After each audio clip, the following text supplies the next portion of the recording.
Hello developers, welcome to day 3 of the 30 days of JavaScript challenge. Today marks another opportunity for us to tackle challenges and deepen our understanding of JavaScript concepts. Let's dive in and make the most out of this learning journey. Today's challenge says, write a function, expect, that helps developers test their code. It should take in any value, val, and return an object with the following two functions. The first function is called toBe, that takes val as a parameter and accepts another value and returns true if the two values are strictly equal with each other. If they are not equal, it should throw an error not equal. The second value, notToBe, accepts another value as a parameter and returns true if the two values are strictly not equal to each other. If they are equal, it should throw an error equal. So that is the challenge, and there are some examples there. The first example says, if expect takes the value 5 and toBe takes the value 5 also, the output should be true, because you have seen that toBe compares the two values if they're strictly equal to each other, and if they're equal, it should return true, and that's why this first example returns true. That is the explanation there. The second example, the expect function takes the value 5 and the toBe function takes the value null.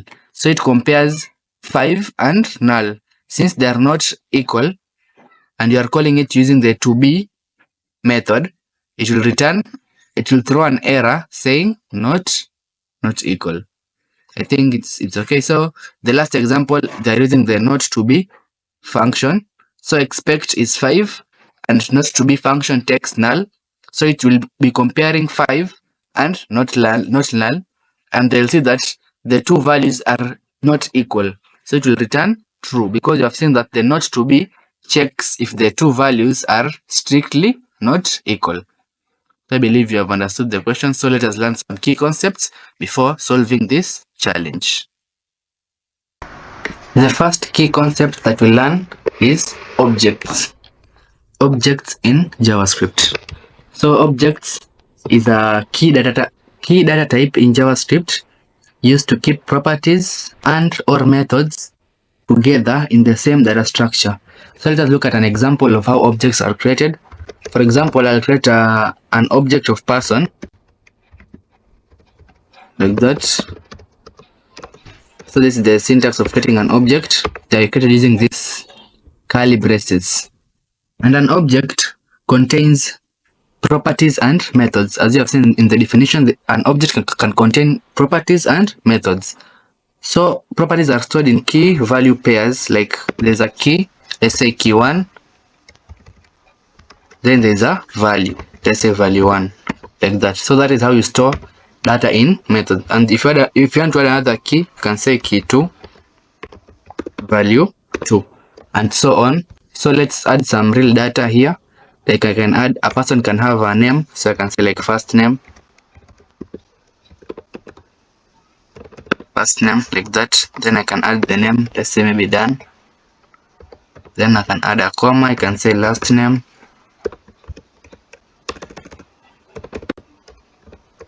like that. Then I can add my last name there. Then maybe age. So you can add as many data type, as many keys as you want.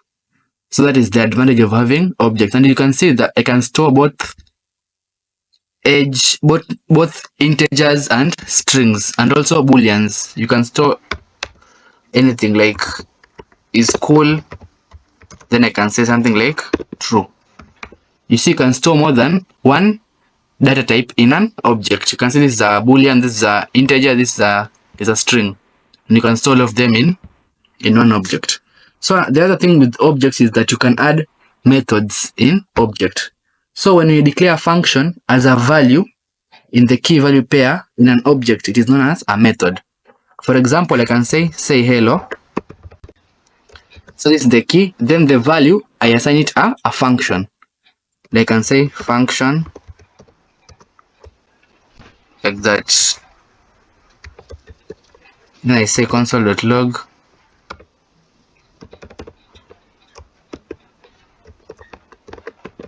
Hello there. So you can see here, this say hello is a function, and since it's in an object, it's called a method. So that is how we declare an object in JavaScript. And we have said that an object can contain both properties and method. This one here is called a property. A property has a key value pair, and we have said when the value is a function, it's called a method. So that is just an introduction to objects. Then the other thing that you need to know about object is if you want to access, let's say I want to access this done here, I can use name console log. I can use the dot notation to access the value done. So I'll write the object name, then dot, then the key name. So the key name is first name, like that. And if I run this one, you can see in the console, it will display, why is it taking so long? It will display done. As you can see, it will display done. So that is how you access, that's how you declare an object, and that is how you access. Also, you can access this say hello. So let me just access this say hello method there. Say hello, like that, the same way. And if you run, you can see it will display the say hello. You can see it says, so since it's a function, you have to call it. So I'll have to call it like that, because it says it's a function called say hello. You can call it, or you can just create the immediately invoked function here. But this better than creating that. So I can just run it like that. So you can see it says hello there. So that is how you declare. That's how you declare objects, and that is how you use the objects. So if you want to learn more about objects, I'll attach a link of our Learn JavaScript playlist. You can learn objects there in detail. The next concept that we are going to learn is creating custom errors. So to create our own errors, I'll use an example. Let's say I have a function here. It says is older. Let's say I have this function that checks if a person is eligible to take alcohol or not. So I'll be checking if the age is greater than 18. So if someone is greater than 18, they can take alcohol. If they're not greater than 18, they should not take alcohol. So I can say if you have said that to access a property, use the dot property. So I can say if person.age is greater than or equal to 18.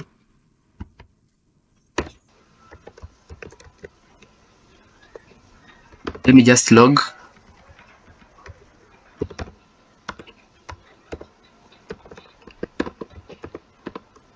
Eligible, like that.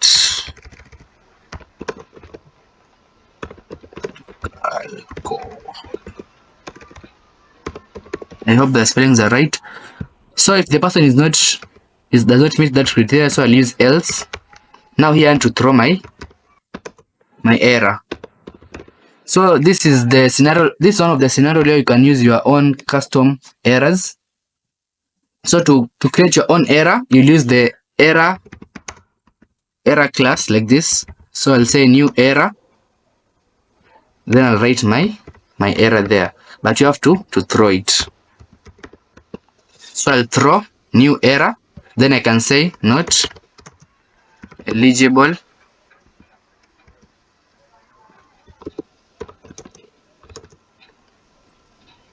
to take alcohol, like that. So this is how you create your own custom error using this error class here. So you just say new error, then you write your error message there. Then you have to throw it so that it can be visible. So let us run this code. You see how that is. So currently the age is 25. So I have to call that function. So let me call this function. So let me call this function. This function, let's say it takes an object p. So let me call this function is older here, below here. So let me call is older. I'll call it this object person like that. So let me comment this one also so that does not log. So if I run this now, so you can see it says eligible to take alcohol. But if you adjust the age, let's say I adjust the age here to 15 instead of 25, I put 15 years. Then I run this code again. So you can see it throws an error. And if you read that error message, it says that, where is it? If you read this error, you see it throws an error. Then you can see the message says not eligible to take alcohol. And you can see this is an error. So that is how you create your own error and you throw it. So to learn more about errors and error handling, and also you can also learn it in our JavaScript course. It's called Learn JavaScript. I'll attach the link in the video description.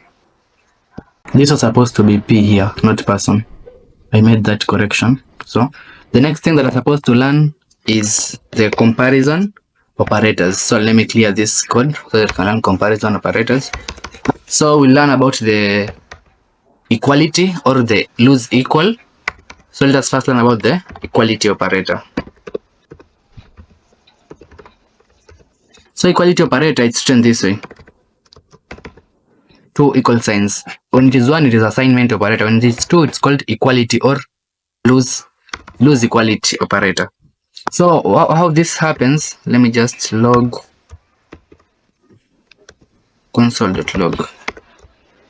How this works is that it compares two values if they are equal, and it performs coercion. It's called something called coercion. Coercion, it means that it converts the two values to a common data type before comparing them. So if I say 5, then I compare it with the lose equality, then I put a string of 5, and if I run this code,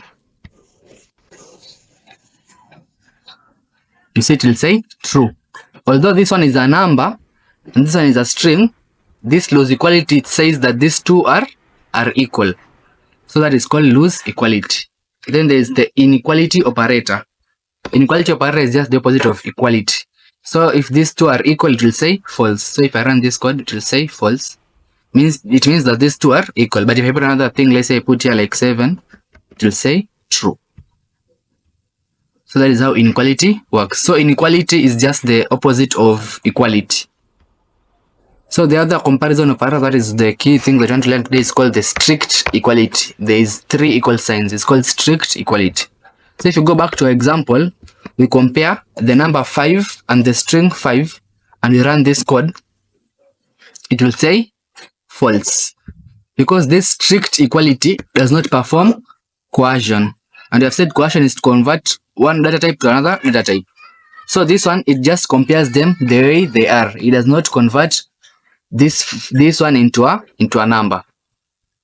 So that is how the strict equality works. And also strict inequality is just the opposite of strict equality. So if you say this one is not equal to that, it will say they are not equal. It will say true. So that is how the strict equality and the equality operator, that is how they differ. If you want to learn more about this comparison operators and more operators in JavaScript, you can visit our Learn JavaScript playlist in our YouTube channel. I'll put the link in the video description and learn more about the JavaScript operators. Now that we know the key concepts, we are able to solve this challenge. So we're supposed to write a function, expect. So I'm going to create a function called expect, like that. Expect is equals to a function. I'll use the anonymous function syntax, like that. So this function is just helping developer to test their code. So it's kind of an assertion function. So you can learn more about assertion in our JavaScript course. So the work of this function is it can take in a value. So you have to take in a value here. So it takes a value and it returns an object. So this function will return an object. So it will return an object like that. Let's say this is how an object looks like in JavaScript. So you can return an object, and this object has 2 functions. And I've said functions in the object are just methods. So I'll create 2 methods inside this object. The first one will be called toBe. So I'll create toBe like that. And I've said in an object, use the key value pair. So toBe will be a function.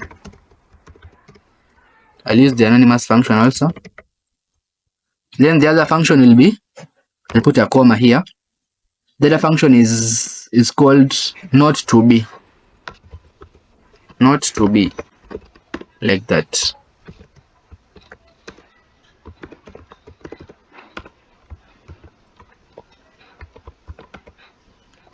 So yeah, our function expect returns an object, and this object has two methods in it. The first one is called toBe, the next one is called notToBe.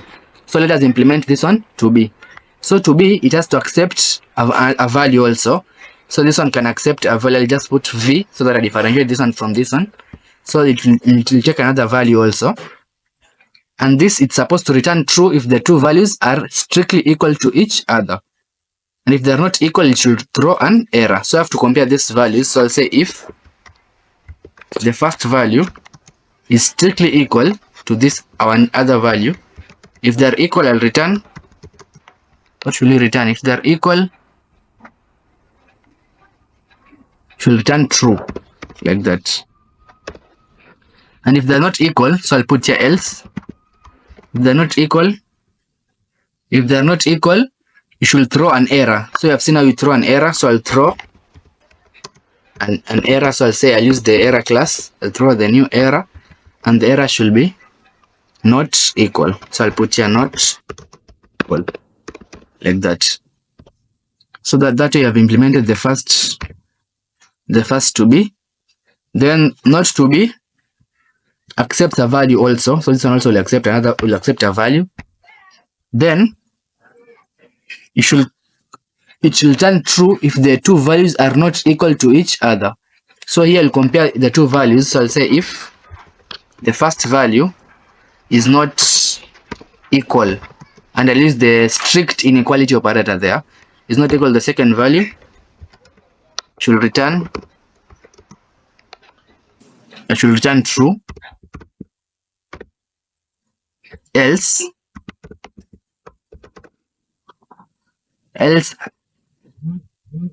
I should throw an error. If they're equal, that means if this condition fails, I should throw an error equal. So just like this one, I'll just copy this code and just copy that and paste it here. Then the error should be equal, like that. So this is how I will solve this challenge step by step. So you can test the first example. So if I call expect with the value 5, so here I'll say expect, I call expect with the value 5, then I call toBe. So you have said to access this toBe, use the dot syntax. So I'll say toBe, then I'll say toBe, I call it with 5 also. So if I log this, let me just log this directly, and I run this code, you see it will say true, because 5 and 5 are equal, and that was our expected results. The first example returns true. That is what Howard has done. Then if you call it with 5 and null, let us try with 5 and null. So I'll just duplicate this one below there. Then I put here, instead of 5, I put null. Then I run the code.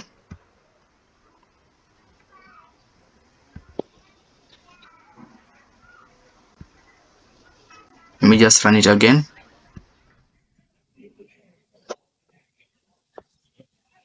You can see it throws an error. It says they're not equal. You can see there's an error here. It says they're not equal. So our error was thrown, and that was that it should throw an error not equal, and you have seen that our error was thrown. And if you call this one with the notToBe, so I'll call notToBe. So now it will be notToBe. Then I call it with 5 and null. Yeah. So let me just comment these two, and I just call it this the third one only. So I'll run this code, and you can see it will say true. So our code passes all the three test cases that were put in this example. Also, you can make this code even simpler by using the ternary expression. But yeah, we can make it simpler using the ternary expression.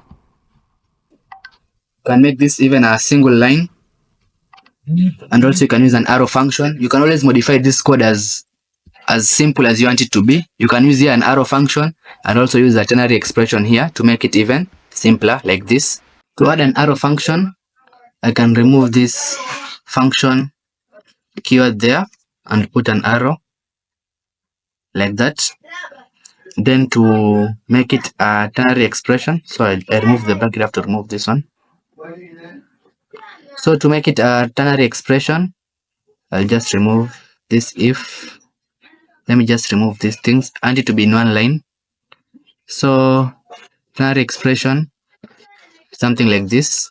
If the value is equals to v, then I'll put a question mark. That's the syntax of ternary expression. And if that is true, return true. Else, I'll put this colon to mean else. Else and to throw an error. So I'll just put it in one line. So I'll return an immediately invoked function expression like that.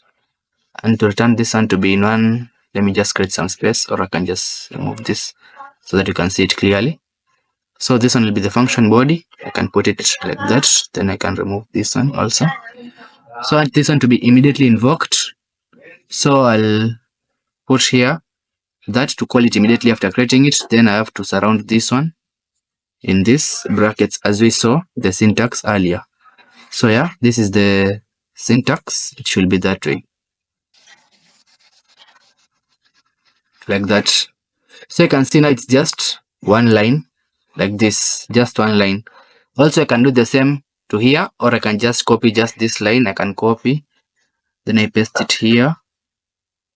I think I copied all of it, so I'll paste it here. I think it's supposed to end here, so I'll paste it like that. I think I didn't remove. Did I remove this return? I have to add I removed one bracket there. I have to add it here like that. So this other notToBe, it compares if the value is not strictly equal. So I'll modify this to say not. And if it's not equal, return true, else throw an error and say equal. Like that. So I can modify my function to be like that. And this one, I think it's the ternary. You use the ternary expression, which is simpler to read and straightforward. So if you still run, you can see our code still works. You can see it returns true. You can see our code still works. You can test this. Let me just comment this and confirm this first test case here. It should return true also. So let me run this to confirm it returns true. You can see it still returns true. And this one here should return an error. So let me comment this and uncomment this one. It should return an error. So let me see if it returns an error. So I can run it. And you can see indeed it returns an error. And if you read the error message up here, you can see the error says not equal here. Error message is not equal. So yeah, that is it for this video, guys. See you in the next video. Peace out.